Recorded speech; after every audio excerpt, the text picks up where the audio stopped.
Hello everyone, my name is Dr. Amit Vats and today we discuss the first topic of module number 4. The module number 4 is complex differentiation. So first we discuss complex number and the complex functions and some basic important definitions. Students, हमें पूरे module में complex variable function को discuss करना है। Module number 4 complex differentiation है और module number 5 complex integration. सो हमें ये जानना बहुत इम्पोर्टेंट है कि कॉम्प्लेक्स नंबर क्या है और कॉम्प्लेक्स नंबर से कॉम्प्लेक्स फंक्शन कैसे बनते हैं। और यदि हमें कॉम्प्लेक्स फंक्शन के बारे में पता चल जाए, हमें कॉम्प्लेक्स फंक्शन के बारे में पता हो, तो तभी हम उस फंक्शन को डिफरेंशिएट कर पाएंगे या फिर हम उसका इंटीग्रेशन कर पाएंगे। जब तक डिफरेंशिएशन पॉसिबल नहीं है, किसी भी फंक्शन का इंटीग्रेशन पॉसिबल नहीं है। यानी सबसे पहले हमें डिफरेंशिएशन को ही जानना होगा। तो चूंकि मॉड्यूल नंबर 4 में पूरा डिफरेंशिएशन है, तो उससे पहले हमें कुछ बेसिक्स समझने होंगे, क्योंकि कॉम्प्लेक्स फंक्शन जो कॉम्प्लेक्स वेरिएबल है, ये आपके सामने 11th क्लास में पहली बार आया और आपने कॉम्प्लेक्स वेरिएबल को थोड़ा सा जाना। लेकिन यहाँ पर चूंकि कॉम्प्लेक्स फंक्शन पर हम बात करेंगे, तो कॉम्प्लेक्स वेरिएबल कैसे फंक्शन बन रहा है, कैसे फंक्शन पर काम किया जाएगा, हम उसको यहाँ पर डिस्कस करने वाले हैं। तो सबसे पहले समझते हैं कॉम्प्लेक्स नंबर क्या है। स्टूडेंट्स ध्यान से सुनिएगा, कॉम्प्लेक्स फंक्शन क्या होता है सुनिए। A number in the form x plus I Y, यानी एक ऐसा नंबर जो x प्लस आई वाई यानी x प्लस आई वाई की फॉर्म में होता है, हम उसे कॉम्प्लेक्स नंबर की फॉर्म में देख रहे हैं, यानी कॉम्प्लेक्स नंबर कहते हैं। बट असल में डेफिनेशन क्या है? असल में डेफिनेशन ये है कि एक ऑर्डर पेयर होता है जिसमें कि एक रियल पार्ट और एक इमेजिनरी पार्ट हो जाता है। एक ऑर्डर पेयर होता है दो रियल नंबर का, यानी दो रियल नंबर पेयर में एक नंबर जनरेट करते हैं जिसे कि हम कॉम्प्लेक्स नंबर कहते हैं। और जो x और y होते हैं दोनों ही रियल नंबर होते हैं, यानी x भी रियल है और y भी रियल नंबर है। बट अगर किसी कॉम्प्लेक्स नंबर में देखें, क्योंकि कॉम्प्लेक्स नंबर को 11th क्लास में भी आप लोगों ने पढ़ा, तो इस नंबर को हम हमेशा z equals to x plus I y से डिनोट करते हैं, where x and y are both real number, but x is real part and y is imaginary part। तो what is real part and what is imaginary part, तो उसको हम अब discuss करते हैं। तो रियल और इमेजिनरी पार्ट क्या है और I का क्या मतलब है?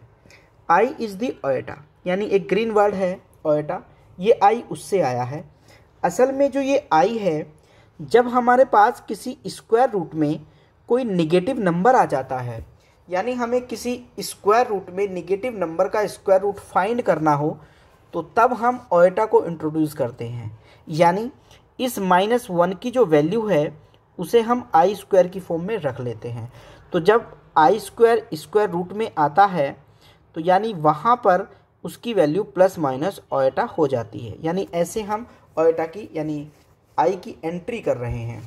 तो स्टूडेंट्स एक कॉम्प्लेक्स नंबर जनरेट हो जाता है जिसमें कि x रियल पार्ट होता है, y इमेजिनरी पार्ट होता है, but x and y are both real number, यानी नंबर तो दोनों रियल ही होते हैं, लेकिन एक रियल पार्ट होता है और दूसरा इमेजिनरी पार्ट कहलाता है। ये सब आप 11th क्लास में पढ़ कर आए हैं। लेकिन ये रियल पार्ट कैसे है और इमेजिनरी कैसे है, मैं अब आपको वो दिखाऊंगा। तो यानी कैसे आप इस मैथमेटिक्स को विजुलाइज कर रहे हैं, कैसे इस कॉम्प्लेक्स नंबर को विजुलाइज कर रहे हैं, आप उसको देखिएगा। स्टूडेंट ध्यान दीजिए, मान लीजिए एक आदमी है, एक व्यक्ति है जो यहाँ पर खड़ा हुआ है। अगर एक व्यक्ति यहाँ पर खड़ा हुआ है और उसके सामने एक मिरर है, मान लीजिए वो मिरर से 3 किलोमीटर की दूरी पर है, या 3 मीटर की दूरी पर है, या 3 सेंटीमीटर की दूरी पर है, जैसा आप मानना चाहें। 2 मीटर ले सकते हैं या आप 2 किलोमीटर ले सकते हैं, जैसा भी आप मानना चाहें। तो मान लीजिए ये व्यक्ति, ये मिरर लगा है। अगर इस मिरर को आप देखें, तो इस मिरर में जब ये व्यक्ति इस मिरर की तरफ को चलना स्टार्ट करेगा, यानी ऐसे जब ये व्यक्ति चलेगा, इस मिरर की तरफ को। तो जैसे ही ये मिरर की तरफ चलता है तो यहाँ पर आप देखेंगे मिरर की तरफ चलने के बाद, मिरर की तरफ जैसे ही चलेगा तो यहाँ पर आप देखेंगे कि यहाँ पर एक इमेज बननी स्टार्ट हो जाएगी। यानी एक वैसा ही व्यक्ति आपको अपनी ओर आता हुआ दिखाई देगा। यानी जैसे जैसे मैं चलूँगा वैसे वैसे एक मेरे जैसा ही दूसरा व्यक्ति मिरर के अंदर मुझे चलता हुआ दिखाई देगा, यानी वो मेरी तरफ आएगा। अब स्टूडेंट्स, मैंने ये कहा कि ये तो 3 किलोमीटर है या 3 मीटर है, जैसा भी आप लेना चाहें, ये तो इतनी दूरी पर है। लेकिन क्या हम ये बता सकते हैं कि ये मिरर से कितनी दूरी पर है? हम ये नहीं बता पाएंगे। यानी हमें नहीं पता कि मिरर से ये व्यक्ति आता हुआ तो दिखाई दे रहा है, बट कितनी दूरी पर है हम नहीं बता सकते।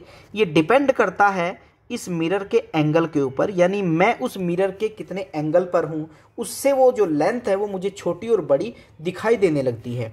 तो यहाँ पर जैसे मैं देख पा रहा हूँ स्टूडेंट्स, तो कुछ ऐसा होता है कि जितना मैं आगे चलता हूँ वो तो मुझे पता रहता है कि मैं 3 किलोमीटर से चलना स्टार्ट हुआ हूँ, लेकिन मैं इसको नहीं देख पाता हूँ कि ये कितनी दूरी से मेरी तरफ आ रहा है। यानी मेरी वो एक इमेज बन जाती है। इमेज मतलब केवल मैंने कंसीडर किया है कि एक व्यक्ति ऐसे आ रहा है, कंसीडरेशन में है, कितनी दूरी से आ रहा है ये मुझे नहीं पता चल पाता। इसीलिए हम इस नंबर को इमेजनरी पार्ट यानी इमेजनरी कह रहे हैं। क्यों कह रहे हैं इमेजनरी? वो इसीलिए इमेजनरी कह रहे हैं क्योंकि ये मेरी इमेज है, इमेजिनेशन है मेरा। कितना वो दूरी से आ रहा है मैं नहीं बता पाता हूँ। वो बड़ा कॉम्प्लेक्स होता है, बहुत कठिन होता है इसको जानना कि कितनी दूरी से आ रहा है। इसलिए नंबर कॉम्प्लेक्स नंबर कहलाता है। ये बहुत मुश्किल से पता चल पाएगा कि ये कितनी दूरी पर है। यानी एक तो रियल है 3 किलोमीटर, दूसरा कितनी से आ रहा है मैं नहीं जान पा रहा हूँ। इसीलिए मैंने कहा कि एक नंबर जनरेट हो जाता है जिसे मैं x + iy कहता हूँ और y उसका इमेजनरी पार्ट कहलाता है। यानी ये जो पार्ट होता है ये इमेजनरी पार्ट होता है, इमेजनरी पार्ट। यानी जो नंबर मेरा बन गया वो x + iy की फॉर्म में बना। वैसे तो डिस्टेंस कोई भी चले वो एक रियल नंबर ही होगा, चाहे वो 2 किलोमीटर हो, 2.5 हो, 2.3 हो, जितनी भी डिस्टेंस ले, बट वो एक रियल नंबर ही होगा। इसीलिए हम कहते हैं x और y दोनों रियल हैं और x इमेजनरी पार्ट है और y रियल पार्ट है। तो यहाँ पर एक कॉम्प्लेक्स नंबर जनरेट होता है। जैसा कि 11th क्लास में भी आपने पढ़ा कि जो कॉम्प्लेक्स नंबर है वो निगेटिव नंबर से आया है। यानी निगेटिव का जब हम स्क्वायर रूट लेते हैं, किसी नंबर का अगर स्क्वायर रूट लेना हो तो तब हमारे पास एक ओएटा यानी आई इंट्रोड्यूस हो जाता है। Students, conjugate of complex number, किसी कॉम्प्लेक्स नंबर का कॉन्जुगेट कैसे निकालते हैं? कॉन्जुगेट में भी आप देख पाते हैं कि कॉन्जुगेट का मायने क्या है उसको भी समझिए एक बार। तो जैसे मान लीजिए ये मेरे पास एक XY प्लेन है, इस XY प्लेन में ये मेरा सेंटर है और यहाँ पर ये मेरा x एक्सिस है, ये y एक्सिस है। अगर मान लीजिए मेरे पास ये एक पॉइंट P है और P की जो इमेज है वो मुझे x एक्सिस के अलोंग जो सिमेट्री पे एकदम एग्जैक्टली बन रहा है वो यहाँ पर अगर हो जाए तो जितनी लेंथ ये होती है इतनी ही लेंथ ये होती है। सिमिलरली जितनी लेंथ x की होती है सेम इतनी ही x की लेंथ ये होती है। यानी x और y की लेंथ यहाँ पर एकदम सेम होती हैं। केवल लोकेशन का अंतर इतना आया कि y अपनी निगेटिव साइड को ले रहा है। यानी जब मैं यहाँ पर इस नंबर की दूसरी लोकेशन को देख रहा हूँ तो कुछ इस तरीके का एक नंबर मेरे पास जनरेट हो जाता है जिसे मैं z बार कहता हूँ, यानी x - iy। यानी रियल पार्ट, रियल तो वही है। हुआ क्या है स्टूडेंट्स, केवल इतना मान के चलिएगा कि मान लीजिए मेरे पास कोई भी एक व्यक्ति जो एक मिरर की तरफ आ रहा था, अगर वो मान लीजिए इस तरफ से आ रहा है और यहाँ पर मिरर लगा हुआ है, सेम मैं उसकी एक लोकेशन देख पा रहा हूँ कि x कितना आया और y कितना आया। अगर वो मिरर इस तरफ नीचे की तरफ लगा हुआ है तो यानी इसी तरीके की इमेज जैसी वो इधर बना रहा था सेम ऐसी इमेज इधर भी बनने लगेगी। यानी जो मैंने मिरर नीचे की तरफ लगाया है केवल ये उस एक्सिस को ले रहा है। यानी यहाँ पर अगर देखें तो y केवल निगेटिव साइड, निगेटिव डायरेक्शन ले रहा है। लोकेशन में कोई अंतर नहीं आता, सेम केवल एकदम अपोजिट रहते हैं एक दूसरे के। ये नंबर जो होता है उसका कॉन्जुगेट कहलाता है, ये उसका कॉन्जुगेट है। स्टूडेंट्स, इसे हम z बार से शो करते हैं और z बार = x - iy हो जाता है। मॉडुलस ऑफ कॉम्प्लेक्स नंबर, यानी हम किसी कॉम्प्लेक्स नंबर का एब्सोलूट वैल्यू भी ले सकते हैं। अगर हमें किसी कॉम्प्लेक्स नंबर की एब्सोलूट वैल्यू लेनी हो तो एब्सोलूट वैल्यू को कैसे लेते हैं, मॉडुलस ऑफ कॉम्प्लेक्स नंबर, यानी रियल पार्ट जो होता है उसका होल स्क्वायर और प्लस इमेजिनरी पार्ट का होल स्क्वायर और पूरे का स्क्वायर रूट। जैसा कि हम इससे पहले भी पढ़ कर के आए 11th क्लास में, ये सब चीज़ें हमने पढ़ी, लेकिन मैं कोशिश कर रहा हूँ आपको विजुलाइज करवाने की कि कैसे कैसे ये नंबर्स विजुलाइज हो रहा है, समझ आ रहा है कि मुझे कैसे प्रैक्टिकली देखना है इस नंबर को। अगर हम मोड जेड का स्क्वायर देखें तो दोनों तरफ का स्क्वायर कर सकते हैं, यानी x square plus y square हो जाएगा। सिमिलरली कुछ प्रॉपर्टीज़ और बन रही हैं, कुछ बेसिक कॉन्सेप्ट बन रहे हैं। जैसे अगर मैं एक रियल नंबर और उसके कॉन्जुगेट को प्लस करूं तो ये टोटली एक्स यानी प्योरली रियल नंबर आता है। स्टूडेंट्स, चूंकि इसमें इमेजिनरी पार्ट नहीं होता इसीलिए हम इसे प्योरली रियल नंबर कहते हैं, ये प्योरली रियल है। सिमिलरली अगर हम माइनस कर दें दोनों को, तो जब मैं जेड और उसके कॉन्जुगेट को आपस में माइनस डिफरेंस करता हूं तो मेरे पास 2iy आ जाता है, यानी this is only purely imaginary part. इसमें कोई रियल पार्ट नहीं होता है, इसलिए ये इमेजनरी पार्ट कहलाता है, ये प्योरली इमेजनरी है। सिमिलरली अगर मैं जेड और उसके कॉन्जुगेट का मल्टीप्लाई कर दूं तो मल्टीप्लाई करने से चूंकि x square plus y square आता है, सेम ये इक्वेशन नंबर 1 में भी नज़र आ रहा था, इसीलिए मैं कह सकता हूं कि मोड जेड का जो स्क्वायर होता है, जो मैग्नीट्यूड का स्क्वायर होता है, वो जेड इंटू जेड बार होता है। यानी आप इस प्रॉपर्टी को भी यूज़ कर सकते हैं। अब ये तो बात है कॉम्प्लेक्स वेरिएबल की। इसके अलावा भी 11th क्लास में काफ़ी सारी प्रॉपर्टीज़ आपने पढ़ी हैं, ट्रायंगुलर प्रॉपर्टी, एडिशन की प्रॉपर्टी, सब्ट्रैक्शन की प्रॉपर्टी, मॉडुलस की प्रॉपर्टी, काफ़ी सारी प्रॉपर्टीज़ को पढ़ा गया है। लेकिन स्टूडेंट यहाँ पर चूंकि मेरे लिए वो प्रॉपर्टी इंपॉर्टेंट ज़्यादा नहीं है, मेरे लिए इंपॉर्टेंट है कॉम्प्लेक्स फंक्शन को पढ़ना। तो जब मैं कॉम्प्लेक्स फंक्शन की बात करता हूँ तो कॉम्प्लेक्स फंक्शन क्या है, अब हम उस पर बात करते हैं। कॉम्प्लेक्स फंक्शन क्या होता है? एक ऐसा फंक्शन जो कॉम्प्लेक्स वेरिएबल से बना हो, यानी let z equals to x plus I y. Z equals to मेरे पास कोई भी कॉम्प्लेक्स नंबर है, f z equals to u plus i v, where u is the function of x y and v is the function of x y. U और v दोनों ही x y के function होते हैं। इसे हम डब्ल्यू से डिनोट करते हैं, डब्ल्यू equals to f z and F z is u plus i v, where u and v are the functions of x y. ये दोनों ही एक्स वाई के फंक्शन होते हैं, is called complex variable function. तो ये जो फंक्शन होगा ये कॉम्प्लेक्स वेरिएबल फंक्शन होगा, यानी डब्ल्यू equals to f z equals to u plus i v, this is the complex variable function. एक ऐसा फंक्शन जो कॉम्प्लेक्स वेरिएबल को कंटेन करेगा, this is complex variable function. जैसा कि कॉम्प्लेक्स वेरिएबल का बिहेवियर था, सेम वही बिहेवियर चूंकि फंक्शन में वेरिएबल आ गया है तो वही बिहेवियर कॉम्प्लेक्स फंक्शन का हो जाता है। जैसे अगर मुझे फंक्शन का कॉन्जुगेट निकालना है तो यानी वही डेफिनेशन से बन के आई कि u प्लस आई वी का बार हो जाता है, यानी this is equals to u minus i v. तो ये कॉन्जुगेट ऑफ एफ जेड कहलाता है।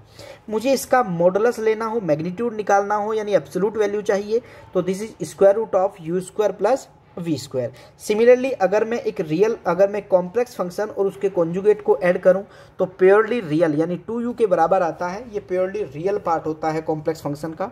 और कॉम्प्लेक्स फंक्शन का एक सिमिलरली प्योरली इमेजनरी पार्ट भी होता है जिसे 2iv कहा जा सकता है, यानी ये दोनों के डिफरेंस से आता है complex variable function and the conjugate of complex variable function. दोनों का अगर मल्टीप्लाई करूं तो फिर से वही u square plus v square आता है, और यही यू स्क्वायर वी स्क्वायर चूंकि हमारी इक्वेशन नंबर 2 में भी आया था, तो इसीलिए मोड का जो स्क्वायर होता है वो F Z into F Z bar होता है। तो स्टूडेंट्स ये आपके लिए बहुत इंपॉर्टेंट है, क्योंकि ये सारी प्रॉपर्टीज़ हम आगे मॉड्यूल नंबर 4 और मॉड्यूल नंबर 5 में यूज़ करने वाले हैं। तो आप लोगों के लिए ये बेसिक्स जानना बहुत ही इम्पोर्टेंट पार्ट है। अब यहाँ पर अगर हम देखें तो जो कॉम्प्लेक्स वेरिएबल फंक्शन हैं, चूँकि w equals to f z equals to u plus i v आया, और u और v हमने ये स्टार्टिंग में कह दिया है कि u एक्स वाई का फंक्शन है, v भी एक्स वाई का फंक्शन है, तो दो वेरिएबल के फंक्शन हो गए हैं। अब जब दो वेरिएबल के फंक्शन हैं और दो वेरिएबल के फंक्शन पे मैंने बताया आपको कि मॉड्यूल नंबर 4 में मुझे डिफरेंशिएशन पढ़ना है और मॉड्यूल नंबर 5 में मुझे इंटीग्रेशन पढ़ना है। तो चूंकि मुझे डिफरेंशिएशन और इंटीग्रेशन दोनों ही पढ़ने हैं, तो यानी डिफरेंशिएशन तक जाने के लिए इंटीग्रेशन तब तक नहीं होगा जब तक फंक्शन डिफरेंशिएबल नहीं हो रहा है, यानी फंक्शन को डिफरेंशिएबल होना पड़ेगा। अगर फंक्शन की डिफरेंशिएबिलिटी, अगर एफ जेड फंक्शन की मैं डिफरेंशिएबिलिटी को चाहता हूँ, डिफरेंशिएट करना चाहता हूँ, तो पहले मुझे ये समझना होगा कि मेरा फंक्शन पॉइंट्स के ऊपर कंटिन्यूअस है क्या। अगर फंक्शन एवरीवेयर कंटिन्यूअस होता है तो डिफरेंशिएबिलिटी आती है, यानी डिफरेंशिएशन होता है। और कंटिन्यूअस फंक्शन कब होता है? जब फंक्शन की लिमिट एग्जिस्ट करे, और लिमिट एग्जिस्ट करवाना मेरे लिए इंपॉर्टेंट पार्ट है। यानी सबसे पहले मुझे ये समझना होगा इस 2 वेरिएबल फंक्शन के लिए कि मेरी लिमिट एग्जिस्ट करती है क्या। अगर लिमिट एग्जिस्ट करती है तो फंक्शन की कॉन्टिन्यूटी को चेक कर सकता हूँ। फंक्शन कॉन्टिन्यूअस है तो उसकी डिफरेंशिएबिलिटी को चेक किया जा सकता है, और फंक्शन डिफरेंशिएबल है तो इंटीग्रेबल होगा, फिर फंक्शन को इंटीग्रेट किया जा सकता है। यानी इसका मतलब ये हुआ स्टूडेंट्स कि सबसे पहले मुझे लिमिट को समझना होगा, 2 वेरिएबल की लिमिट। हालांकि लिमिट कंटिन्यूटी और डिफरेंशिएबिलिटी मैंने मैथमेटिक्स 1 में भी पढ़ी, बट वहां पर एक डिफरेंस था कि वो जो लिमिट कंटिन्यूटी और डिफरेंशिएबिलिटी आप पढ़ करके आए वो 1 वेरिएबल की लिमिट कंटिन्यूटी और डिफरेंशिएबिलिटी थी, वहां केवल एक वेरिएबल होता था। बट यहाँ पे वेरिएबल u के अंदर भी 2 हैं, x और y, और v के अंदर भी 2 इंडिपेंडेंट वेरिएबल हैं, x और y। क्योंकि 2 वेरिएबल हैं दोनों में, इसीलिए मुझे दोनों के वेरिएबल के ऊपर लिमिट कंटिन्यूटी और डिफरेंशिएबिलिटी कैसे चेक की जाती है मुझे इसको समझना होगा। तो स्टूडेंट्स, इन सभी डेफिनेशंस को पहले मैं समझूंगा कि लिमिट क्या है, डिफरेंशिएबिलिटी क्या है और कंटिन्यूटी क्या है। इसके लिए मैं एक नेक्स्ट वीडियो में जाऊंगा और उस वीडियो में हम इन सारी चीज़ों को डिस्कस करने वाले हैं। तो स्टूडेंट्स, आपके लिए वो वीडियो बहुत इंपॉर्टेंट है, आप उस वीडियो को ध्यान से देखिएगा, तभी आपको बेसिक्स आएंगे। लेकिन उस वीडियो पर जाने से पहले इस कॉम्प्लेक्स वेरिएबल फंक्शन में कुछ टर्म्स मुझे यूज़ करनी है। जैसे बाउंड्री फंक्शन क्या है, जैसे इंटीरियर क्या है, इंटीरियर पॉइंट क्या है, जैसे एक्सटीरियर पॉइंट क्या है, सर्किल क्या है। तो कॉम्प्लेक्स वेरिएबल में मुझे इन टर्म्स को समझना भी बहुत इंपॉर्टेंट है।